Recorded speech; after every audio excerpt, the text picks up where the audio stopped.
We are going to start this half hour here with a closer look at the top political headlines this week. A lot going on. Joining us, our Deputy Political Director, Averi Harper, and ABC White House Correspondent, MaryAlice Parks. Welcome to you both here. MaryAlice, let's start with you because President Biden and Trump, both of them are on the campaign trail this week. But President Biden said that the U.S. won't supply Israel with weapons for a Rafah offensive. So what does that mean politically? I mean, look, he is really getting it from both sides. Republicans, not surprising, I guess, they have just been blasting President Biden for this move, saying that he is not doing enough to support Israel.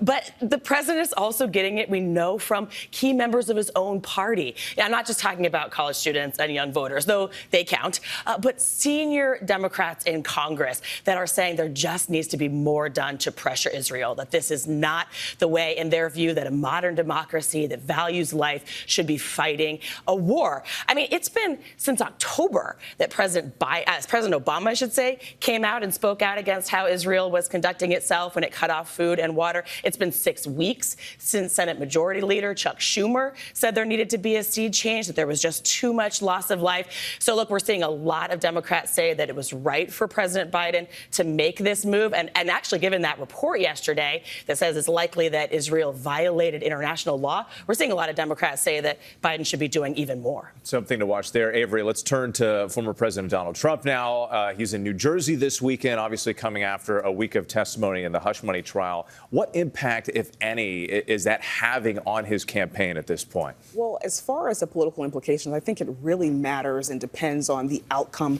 of this case. If he is convicted of a felony, convicted on felony charges, that could be a vulnerability for him come November. According to our latest ABC News Ipsos poll, we asked Trump supporters what would happen to their support if he were to be convicted of a felony. 80%, the far majority of those supporters say they would continue to support him, but 16% say they would reconsider support, 4% say they would withdraw that support, and that could really matter in some of these battleground states where this election is going to be won or lost by slim margins.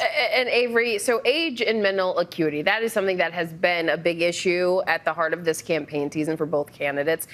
It is now even the third-party candidate who is getting in on that conversation because of kind of weird news this week. Yeah, a bit of a bizarre story. It's interestingly enough that it does not include former President Trump or Biden, the two oldest candidates who are running in this race. But according to the New York Times, they found a deposition back from 2012, where RFK Jr., Robert F. Kennedy Jr., said that a doctor told him that a parasitic worm ate part of his brain and that it caused him some cognitive issues, or may have caused him some cognitive issues. And so now his campaign is defending his mental and physical health. They say that he is somebody who can continue to run for president. They say that he is someone for whom this cognitive issue was resolved more than a decade ago. And for the RFK Jr., he says that he is going to be someone who can continue to run for president. According to a post on X, he said he could eat, and this is a quote, 5 more brain worms and still beat former President Trump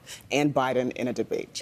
Wait, you just kind of chuckled, but because like the state of where we are in terms of this conversation is really mind-boggling at this point. It really is. All right, Averi, thank you. And MaryAlice, let's switch topics here. Let's talk about immigration. Still a massive, massive issue here. The Biden administration proposed tougher asylum standards for some migrants at the border.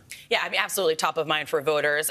Homeland Security basically has a bureaucratic change they're proposing, which would make it easier for some immigration officers to move quickly to deport someone that they have a suspicion has a serious criminal history.